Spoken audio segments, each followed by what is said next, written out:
Investigation team को इनका tent तो मिला, लेकिन ये फटा हुआ था। टेंट का कपड़ा अंदर से किसी ने फाड़ा हुआ था, क्योंकि इसके तागे बाहर की तरफ निकले हुए थे। ऐसा मालूम हो रहा था कि इनके अंदर मौजूद हाइकर डर के मारे टेंट फाड़ कर भाग गए हैं। कुछ फुटप्रिंट्स भी देखने को मिलते हैं। जूतों और नंगे पाँव के निशानात बर्फ में छिपे हुए थे। हाइकर का कैमरा और इसमें मौजूद कुछ अजीबोगरीब फोटोग्राफ भी मिली, लेकिन पूरी क्राइम इन्वेस्टिगेशन फोटोग्राफ और रजिस्टर में हुई हर दिन की एंट्री होने के बावजूद ये केस पिछले 65 साल से सॉल्व नहीं हो सका। ये कहानी है माउंटेन ऑफ डेड की, और इस हादसे को द डेडली पास के नाम से याद किया जाता है। नाजरीन, 23 जनवरी 1959 की सुबह को हैकिंग टीम के 10 लोगों ने ट्रेन पकड़ी और साइबेरिया के यूरल माउंटेन रेंज की तरफ निकल पड़े। इस ग्रुप में 8 लड़के और 2 लड़कियां थी, जिनमें एक इस ग्रुप का लीडर था। इन्होंने अपने साथ एक रजिस्टर रखा हुआ था जिसमें पल पल की खबर लिखी जा रही थी। ट्रेन के सफर के दौरान ग्रुप लीडर ने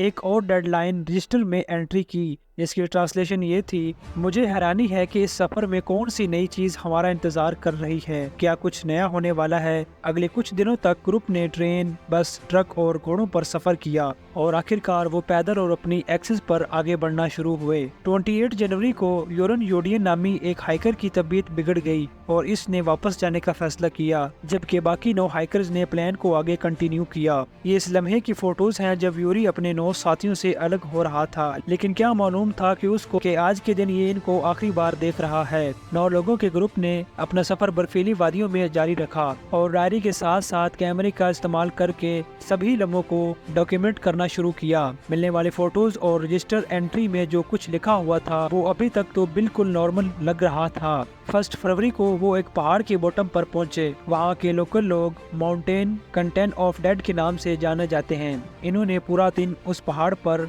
चढ़ते हुए गुजारा और आखिरकार पहाड़ की चोटी से चंद मीटर पहले कैंप लगाने का फैसला किया। ये वो चंद आखिरी तस्वीरें हैं जो इनके कैमरे से मिली, और इस वक्त जो रजिस्टर में आखिरी एंट्री हुई उसमें जो लिखा हुआ था उसकी ट्रांसलेशन है: इंसानी बस्तियों से सैकड़ों किलोमीटर दूर तेज हवाओं के साथ पहाड़ पर इस तरह के सुकून का तस्वर करना भी मुश्किल है। यहाँ तक जो कुछ हुआ वो सब कुछ इनके रजिस्टर में लिखा हुआ था, लेकिन इसके बाद क्या हुआ ये किसी को भी मालूम नहीं है। इस एक्सपेडिशन में इनको टोटल 16 दिन लगने थे। वो पीछे अपने दोस्तों और फैमिली मेंबर को ये बताकर निकले थे कि वो वापस नीचे आकर टेलीग्राफ के जरिए अपनी खैरियत की इतला देंगे। रिश्तेदार और दोस्तों के लिए परेशानी बढ़ती जा रही थी, क्योंकि 16 दिन को गुजरे भी 15 रोज बीत चुके थे, लेकिन ना ही ग्रुप लीडर, डेड लॉफ या किसी भी ग्रुप मेंबर की कोई खबर आई। आखिरकार वॉलंटियर का एक ग्रुप तैयार किया गया जो 26 फरवरी को खोए हुए हैकर का कैंप पहाड़ के सोर्स पर तलाश करने में कामयाब हो गया। ये कैंप देखकर अंदाजा लगाना मुश्किल नहीं था कि यहाँ कुछ भयानक रूप से गलत जरूर हुआ है। टेंट बर्फ की पतली लेयर से ढका हुआ था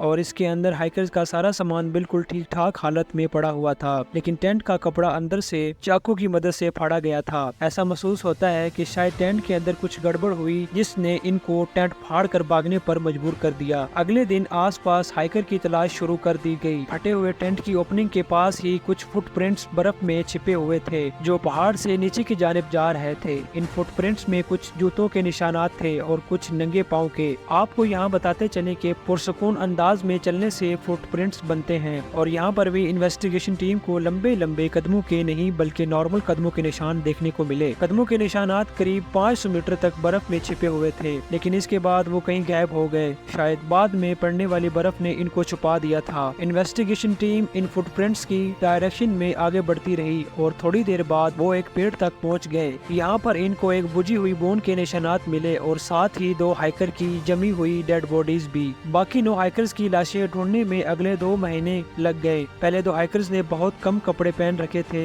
ना कोई जैकेट्स थी और ना तो उसने कोई दस्ताने पहन रखे थे और ना ही उसके पाँव में शूज थे और ना ही कोई ऐसी चीज थी जो उसको इतनी सर्दी में ठंड से बचा सके। इन्होंने सिर्फ हल्की शर्ट और अंडर पैंट्स पहनी हुई थी। वेदर में देखा गया तो मालूम पड़ा कि जब इनकी मौत हुई तो इस वक्त यहाँ का टेम्परेचर करीबन -30 डिग्री सेल्सियस तक था, लेकिन इनके कपड़े ऐसे थे जैसे गर्मियों के मौसम में पहने जाते हैं। लेकिन ऐसा क्यों था? वहाँ के दरख्तों पर कुछ अजीबो निशानात मिले। उसकी शाखें 5 मीटर तक टूटी हुई थी, जैसे इन्होंने अपनी जान बचाने के लिए रात के अंधेरे में इस पर चढ़ने की कोशिश की हो। अगले 3 हाइकर की लाशें भी टेंट और दरख्तों के पीछे से बर्फ में दबी हुई थी। ये लोग पिछले वाले 2 के मुकाबले में कुछ न कुछ गर्म कपड़े पाए हुए मिले थे, लेकिन इन्होंने भी जूते और दस्ताने नहीं पहन रखे थे। इन 3 हाइकर की डायरेक्शन ऊपर की तरफ थी, जैसे ये नीचे से ऊपर टेंट की तरफ जाने की कोशिश कर रहे हैं, लेकिन बीच में ही हिम्मत हार कर दम तोड़ गए। इनकी बॉडीज पर कुछ जख्मों के निशानात पाए गए, लेकिन डॉक्टर ने इन 5 की मौत की वजह हाइपोथर्मिया बताया, यानी वो कंडीशन जिसमें ज्यादा वक्त ठंड में रहने की वजह से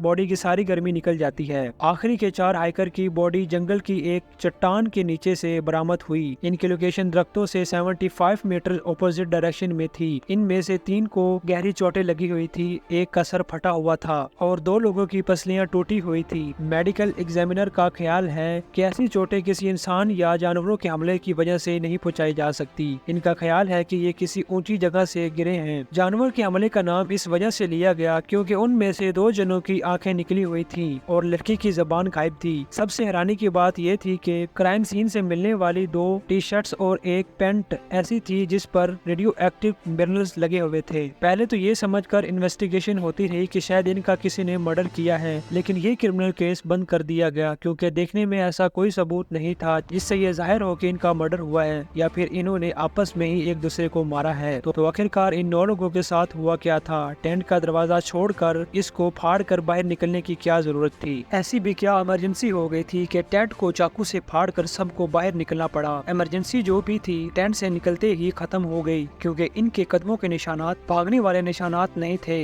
यानी टेंट में जो खतरा था वो बाहर निकलते ही टल गया और वो रिलैक्स होकर चलने लगे। ऑफिशियल रिपोर्ट के मुताबिक 9 में से 6 हाइकर की मौत हाइपोथीमिया की वजह से हुई, लेकिन इनकी कंडीशन देखकर यकीन लाना मुश्किल था कि ये ठंड की वजह से मरे हैं। अभी तक इस केस को इंटरनेशनल कवरेज मिल चुकी थी। हाइकर्स की फैमिली मेंबर्स और कई लोगों ने सोवियत यूनियन के हाइपोथर्मिया वाली कहानी के खिलाफ आवाज उठाना शुरू कर दी। इनका मानना था कि सोवियत सरकार हाइकर की मौत के ऊपर पर्दा डालकर असल वजह छुपा रही है। खास तौर पर जब 3 कपड़ों से रेडियो एक्टिव पार्टिकल मिले तो सबका ख्याल गया न्यूक्लियर टेस्ट की तरफ। ये सोवियत यूनियन और अमेरिका के दरमियान कोल्ड वॉर का नाम था और सिर्फ चंद साल पहले ही अमेरिका ने हिरोशिमा और नागासाकी पर न्यूक्लियर बम गिरा कर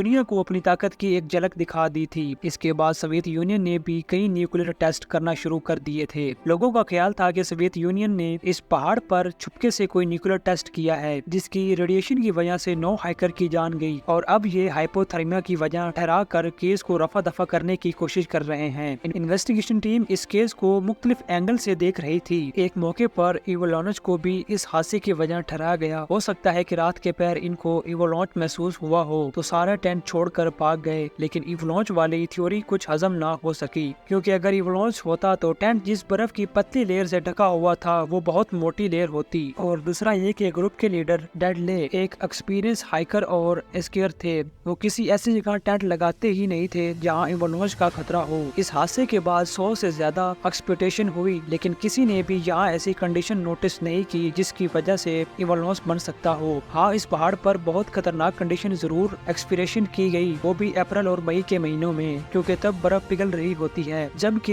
ये 9 हाइकर फौरी मर गए थे जब ऐसी कोई कंडीशन नहीं थी।